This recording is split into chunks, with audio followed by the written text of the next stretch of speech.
Welcome back to season 3 of the Go to Masters podcast, where we converse with GTM leaders from some of the fastest growing businesses out there and bring you what they've learned through their unique experience. Joining us today is Matthew Thompson, CRO, Socure. Thank you for being here today, Matt. Could you please share a little bit about yourself with our listeners? Yeah, sure. So as you mentioned, I'm the Chief Revenue Officer at Socure, which is the global leader in identity verification, fraud prevention, and risk decisioning. We service over 3,000 of the largest financial institutions, insurance companies, government agencies, fintechs, gaming, crypto, you name it. Basically, any industry that needs to have trust in who they're interacting with. Socure is behind the scenes applying machine learning and various types of artificial intelligence to help make sure that that person is, in fact, who they claim to be. It's a very dynamic space with fraud ever increasing in sophistication and scale. And so the type of technology that we provide has never been more critical. And I've been really in this space my entire civilian career. So I started my career as an Army Special Operations Officer, and we'll talk a little bit more about that, I'm sure. But then got into this identity space when I separated from the military, and have been very passionate about helping stop fraud, helping make it easier for people to verify who they are online. And really solving this complex and very personal challenge that people have when they're trying to do online commerce. Let's start with the Army. 11 years in special ops, 4 combat tours. And how has that military background influenced the way you lead go-to-market teams in the tech world today? Yeah, so I mean, the military, it was such a privilege to have served and to have been able to serve during a time that effectively almost the entire time I was in uniform, we were at war through the global war on terrorism. And so,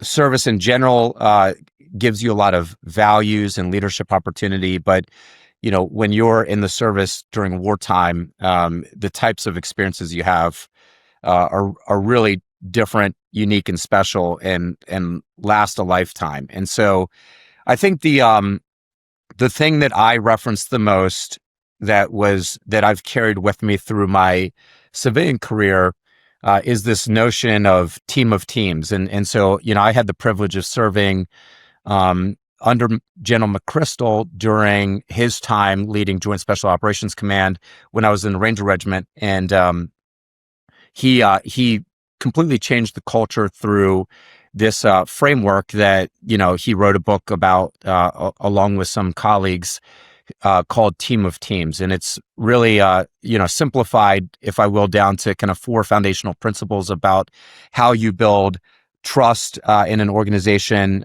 common purpose, shared consciousness, and empowered execution. And obviously there's a lot in each of those things, but at the end of the day, I've carried that framework with me to teams that I've led and use that as a foundational model for how we make decisions and collaborate and execute in the market. And it's been hugely successful, very valuable framework. So highly recommend folks check out the book Team of Teams by General Stan McChrystal, which goes into much more depth on that framework. It's great to see how you're incorporating a team of teams in your daily corporate world as well. We also saw you earned your MBA from Harvard after your time in the Army. What's one mindset or skill you picked up there that still guides your strategic thinking today, especially when building high-performance teams? Yeah, I think one of the things that the business school, and again, it was kind of a big shock for me. I left my 4th combat tour, separated from the military and started at Harvard Business School less than 2 weeks after I left the Army. So it was a big change.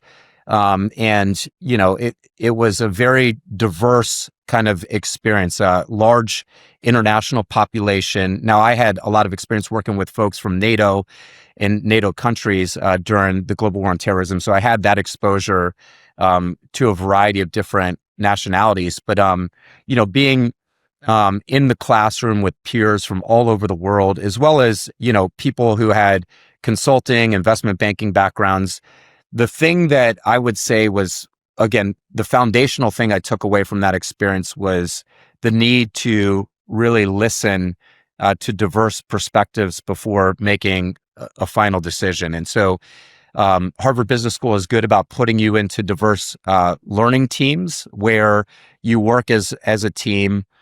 These teams have people that are, purposely from different backgrounds, so you can learn kind of different ways of thinking about problems and viewing problems or information.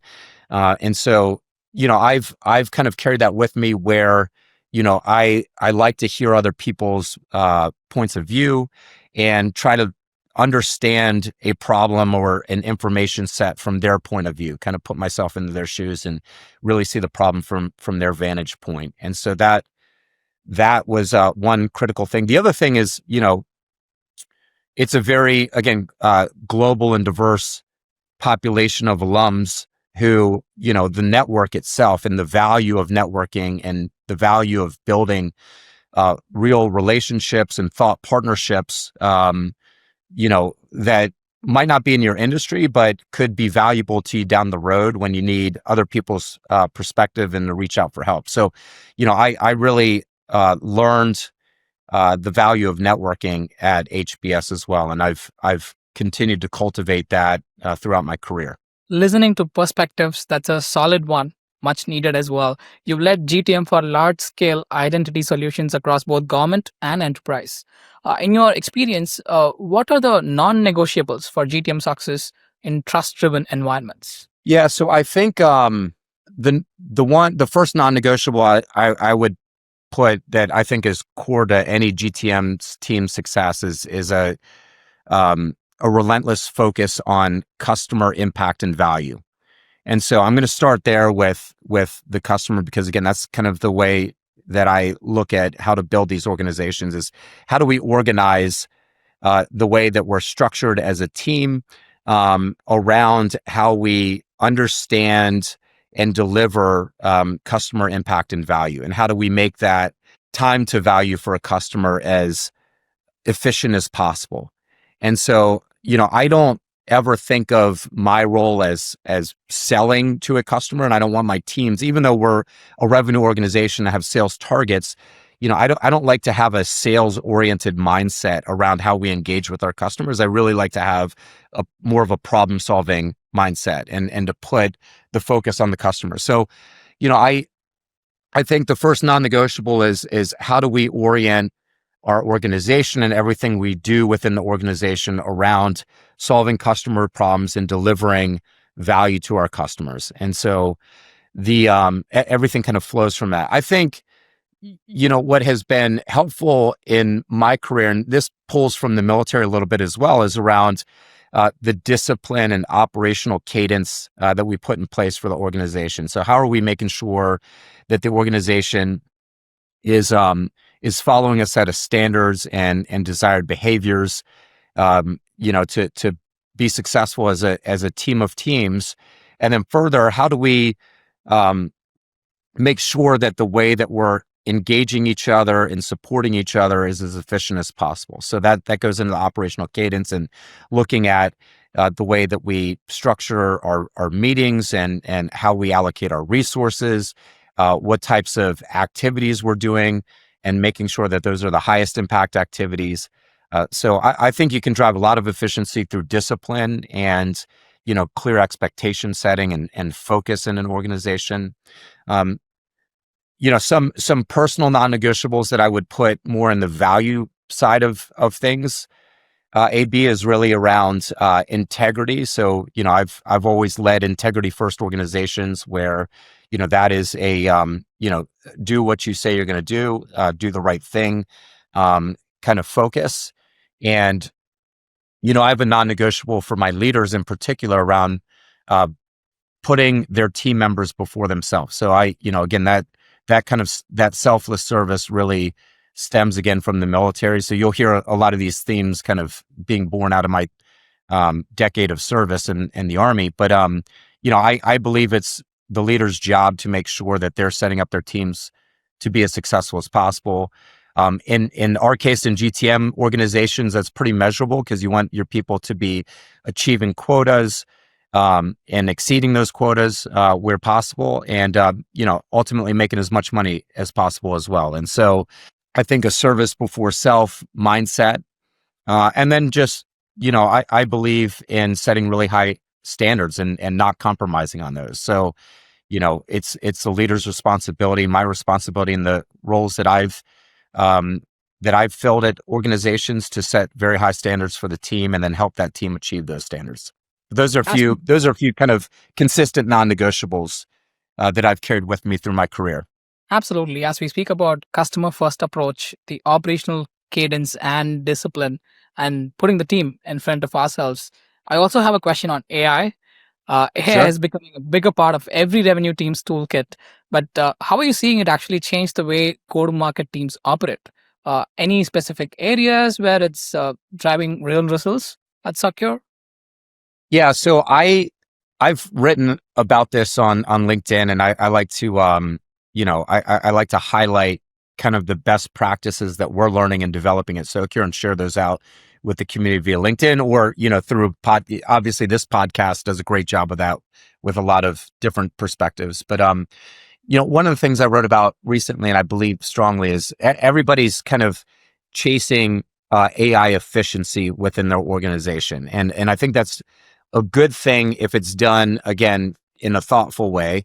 Um, one of the things that we did first was go to our existing revenue ops tech stack and meet with the vendors that we already have in place, the technology tools that we're already using across our RevOps tech stack, and meet with them to understand what are the AI enhancements that they're building into their platform. So the first thing I'm seeing a lot of organizations do as I talk with different GTM leaders is they're going out and testing new stuff. And there's a lot of new stuff out there, but there's also the core existing stuff that you've been using today. And, I would bet, 9 out of 10 or hopefully 10 out of 10 of those technologies that you're using to run your revenue organization, we're already investing heavily in AI enhancements. So I would say start with what you've got today. Other tools, we have, an enterprise license for ChatGPT. So we have been using that primarily for meeting prep. So it's a good place to do research and put together, a whole preparation for how you're, how you're going to engage and show value for a new prospect.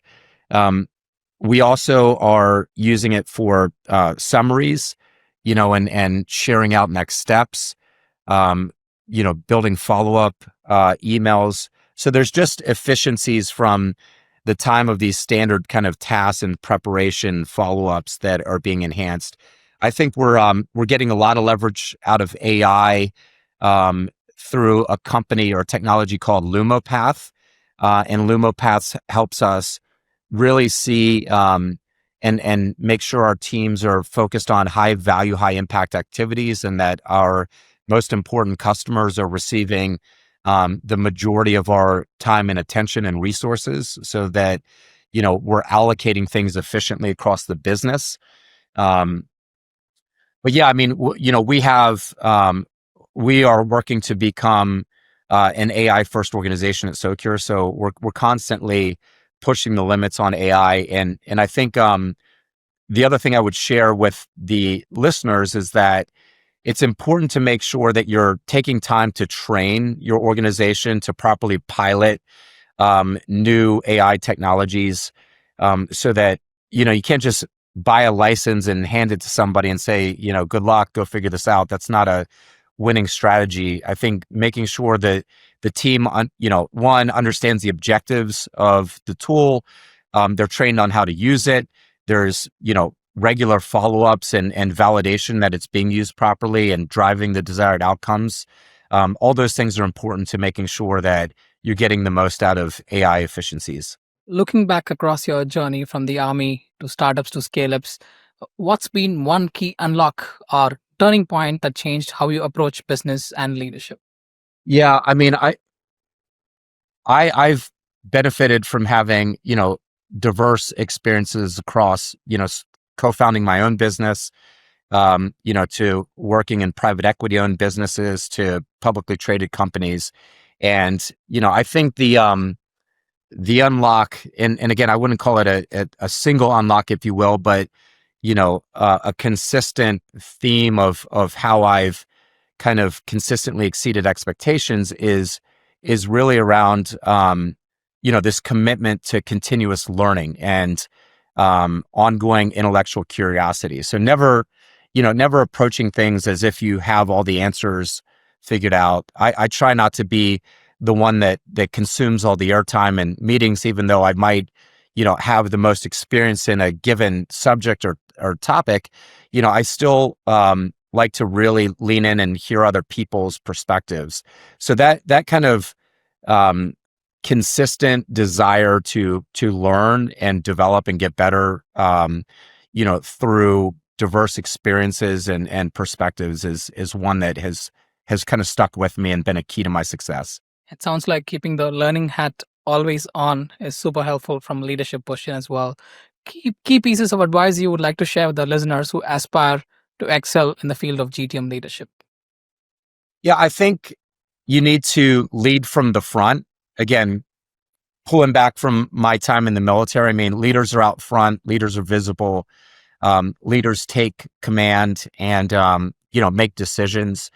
And I think to do that most effectively, you as a leader have to be out front. You have to be engaged with your teams, deep in the details, but also, hands off enough that you're not doing the work for them, because that's going to, take away their ability to develop and contribute. And so I think leading and being out front, being visible, setting the pace, setting the standards for your team is really what it comes down to. And then, again, as I just mentioned a moment ago, leading with curiosity, where you are vulnerable enough to admit that you don't have all the answers, and that you desire other people's points of view, and that you're showing that you're learning through collaboration and pilots and ongoing exploration and testing of new ideas is something that I think is critical to long-term success for GTM leaders.